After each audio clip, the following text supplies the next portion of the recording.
ఏపీహెచ్ఎంఎల్ సంస్థ ప్రపంచంతో పోటీ పడాలి, సంస్థ అభివృద్ధికి చర్యలు తీసుకుంటాం. ఇబ్రహీంపట్నంలో డిప్యూటీ సీఎం బట్టి విక్రమార్క వెల్లడి.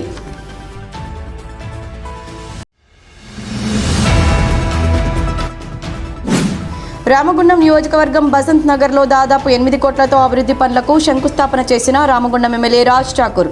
లబ్ధిదారులకు కళ్యాణలక్ష్మి, షాదీ ముబారక్ చెక్కులు పంపిణీ.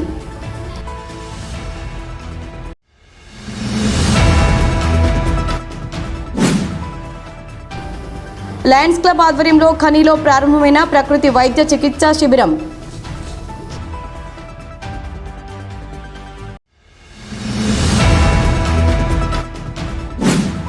బీజేపీ ఆధ్వర్యంలో గోదావరికని పట్టణంలో హర్ఘర్ తిరంగా ర్యాలీ, మానవహారం.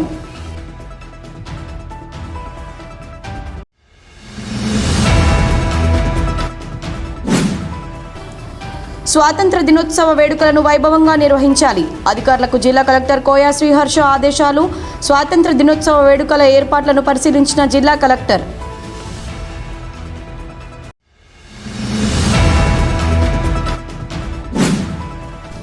బీద బిడ్డల చదువంటే మంత్రికి చులకన, కక్షతోనే డిగ్రీ కళాశాలను దూరంగా కట్టించారు మంతని మాజీ ఎమ్మెల్యే పుట్ట మధుకర్ ఆరోపణ.